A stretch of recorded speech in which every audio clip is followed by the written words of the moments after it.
BNR gold and diamonds తరుగు తక్కువ బంగారం ఎక్కువ. ఇప్పుడు మన వైజాగ్ లో జూలై 24న గ్రాండ్ ఓపెనింగ్.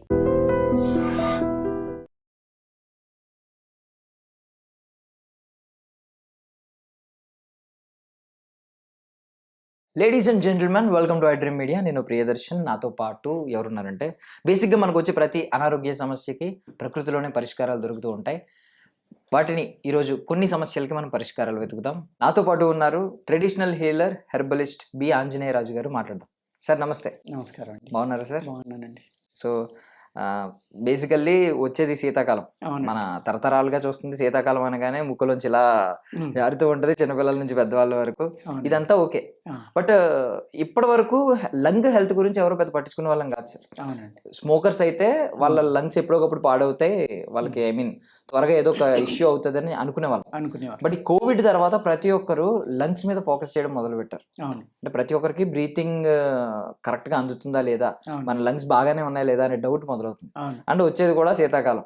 సో ఇది దృష్టిలో పెట్టుకుని మీరు లంగ్స్ హెల్త్ ని కాపాడుకోవడానికి, అంటే లంగ్స్ హెల్తీగా ఉన్నాయా లేదా చెక్ చేసుకోవడానికి ఎలాంటి సలహాలు ఇస్తారు?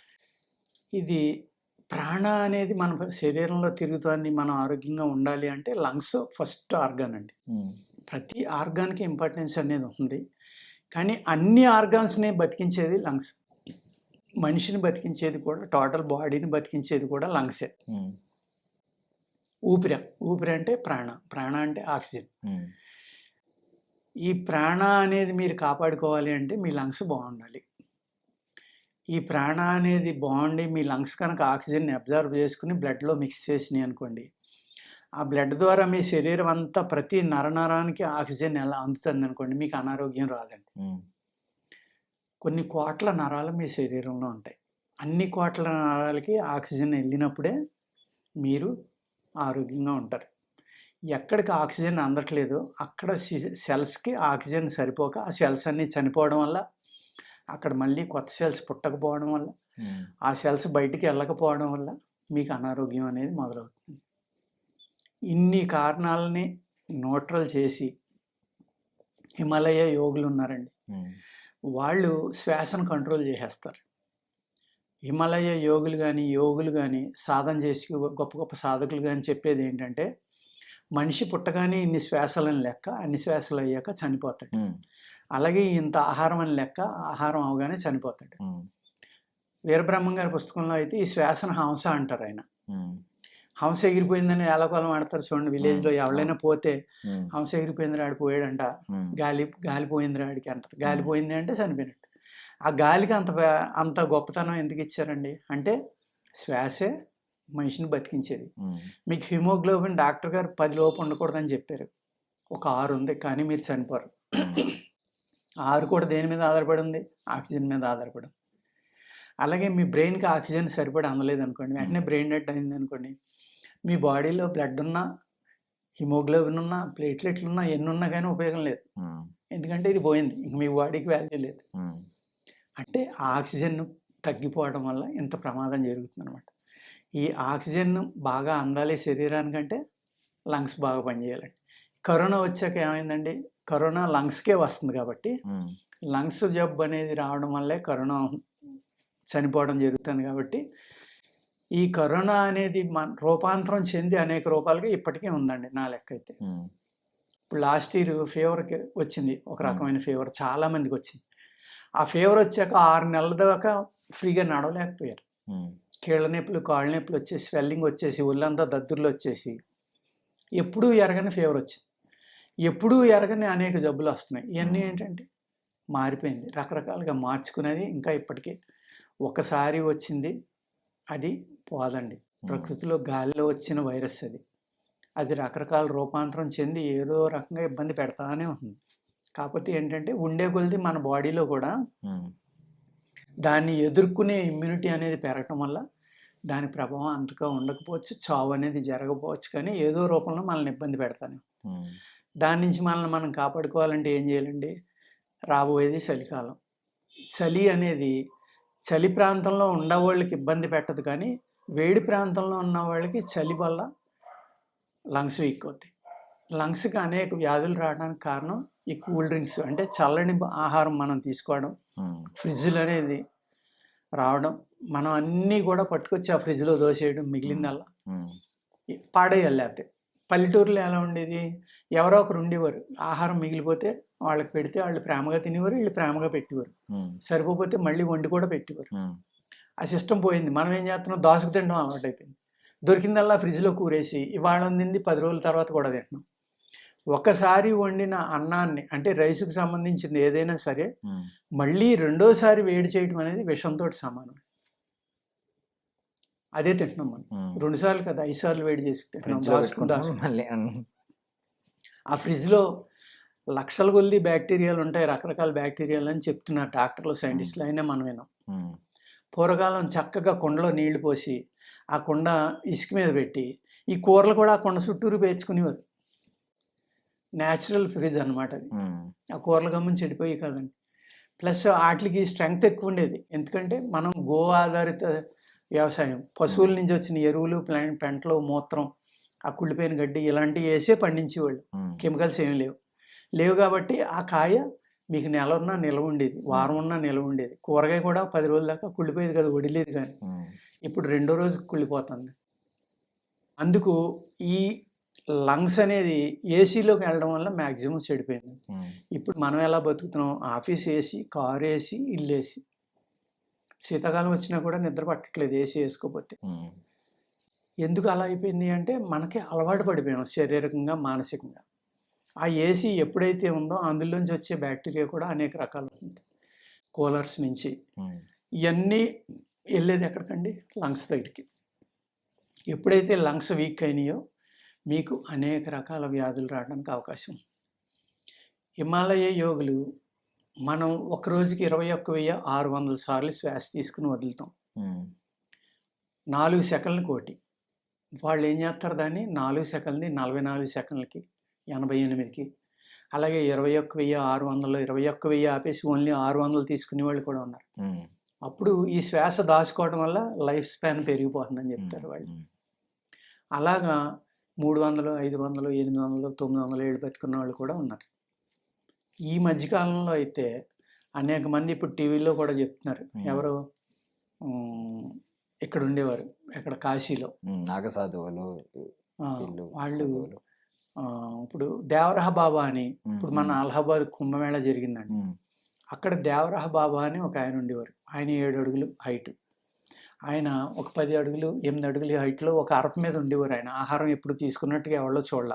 ఉమ్, ఆయన 350 సంవత్సరాలని చెప్తారు. ఆయనకి కాలం చేశారనుకోండి, లేరు. ఇప్పుడు ఇందిరాగాంధీ కాడి నుంచి ప్రెసిడెంట్లు, ప్రైమ్ మినిస్టర్లు అందరూ వచ్చి ఆయన దీవెన కోసం వస్తే అరప మీద కాలు ఎట్టి ఇలా నెత్తిమే పెట్టేవారు ఆయన. అదే దీవెన. ఉమ్, ఇందిరాగాంధీకి ఇలా అరిచే పెట్టారు. ఆ అరిచేనే ఇందిరా కాంగ్రెస్ గుర్తు కింద పెట్టుకుని ఆవిడ అన్నేళ్ళు పాలించింది.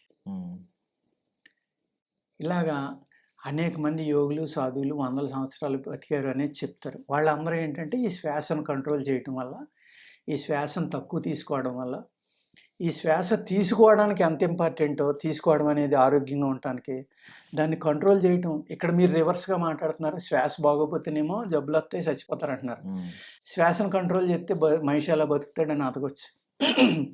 వాళ్ళు ఏం చేస్తారంటేనండి, శరీర శుద్ధి చేసుకుని ఉమ్, ఆహారం నియమంగా తీసుకుని, ఆహారం తీసుకోవడం అనేది మ్యాక్సిమం తగ్గించేస్తారు.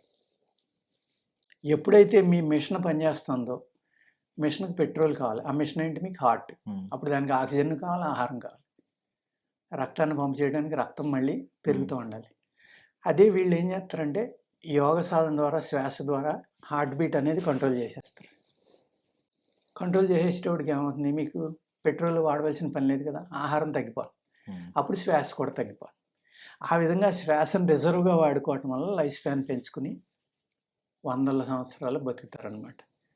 ఈ శ్వాసలో అన్ని మెరకేసి చేయొచ్చండి. ఉమ్, ఆ యోగులు అంటారు, ఇప్పుడు లాహిర్ బాబా, ఈ లాహిర్ బాబాయ్ అంటారు ఏమని, ఈయన మనడు స్వయంగా డాక్టర్. ఈయన రోజు గంగలో స్నానం చేసి వచ్చి అరుగు మీద కూర్చుని వచ్చిన వాళ్ళకి సత్సంగం చెప్తూ ఉంటే, ఆ డాక్టర్ రోజు ఈయన్ని ఏలకోలంగా చూస్తా, వీళ్ళందరూ చేదస్తాం, వీళ్ళందరూ ముసలోళ్ళు, పిచ్చోళ్ళు అన్నట్టుగా నవ్వుతూ వెళ్తూ ఉంటాడు. ఉమ్, ఒక రోజున ఆయన ఇటు రమ్మంటే దగ్గరికి వస్తాడు.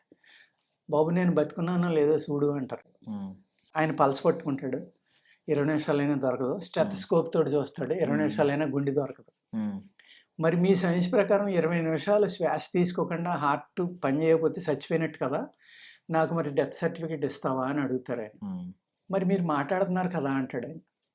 మరి నీ వైద్యశాస్త్ర ప్రకారం చచ్చిపోయినట్టే కదా నేనంటే అప్పుడు అర్థమవుతుంది, ఓహో ఇంత అద్భుతమైన యోగి ఈయన, హార్ట్ బీటు అన్నీ ఆపేసాక కూడా వీళ్ళు మాట్లాడుతూ ఉంటారా, ఇది ఎలాగా అనేది తెలుసుకుని ఆయన కూడా ఈయన దగ్గర సాధనా మార్గం తెలుసుకుని సాధన చేస్తాడు. అంటే లంగ్స్ ద్వారా మనిషి కావాలంటే 100 సంవత్సరాలు బతకొచ్చు. ఆ లంగ్స్ అన్ని చేసుకుని ఆ లంగ్స్ని కంట్రోల్ చేసి శ్వాసను కంట్రోల్ చేస్తే కనుక, మీరు యోగులు ఋషుల దగ్గరికి వెళ్ళి బీపీ చూశారనుకోండి ఒక 10, 20, 30 ఇలా. మరి మోడర్న్ వైద్యశాస్త్ర ప్రకారం చనిపోవాలి కదా వాళ్ళు, చాలా ఆరోగ్యంగా ఉంటారు. బిఫోర్ లాస్ట్ ఇయర్ ఒక 3-4 ఇయర్స్ బ్యాక్ ఒక ఆయన ఇలాగే నాకు ఆహారం ఒక్కలేదు ఎన్నేళ్ళైనా బతుకుంటాను నేనని ఒక ఆయన చెప్తే, మన డిఫెన్స్ వాళ్ళే, ఆయన పేరు మర్చిపోయాను నేను, డిఫెన్స్ వాళ్ళు ఒక రూమ్లో తలుపులేసి ఆయన్ని పెట్టి ఆహారం నీరు ఇవ్వకుండా ఆయన ఓన్లీ సాధన చేసుకునేవాడు హ్యాపీగా. 2 నెలలు 3 నెలలు చూసినా ఆయన నీళ్లు తాగలేదు, ఆహారం తినలేదు. ఆయన అన్ని టెస్టులు బాగున్నాయి, ఆరోగ్యంగా ఉన్నాడు. ఆయన నా వయసు 3 ఏళ్ళు అని చెప్పాడు. ఇలా మోడర్న్ సైన్స్కి అందనివి అనేక రహస్యాలు ఉన్నాయండి. ఇవన్నీ కూడా హిమాలయ యోగులు అందరూ చెప్పేది ఏంటంటే ఊపిరితి మీదే ఆధారపడి ఉంది. అందుకనే అందరూ ఎవరు చెప్పినా ప్రాణాయామం ప్రాణాయామం ప్రాణాయామం, శ్వాస మీద ధ్యాస పత్రిజీ చెప్పేవారు.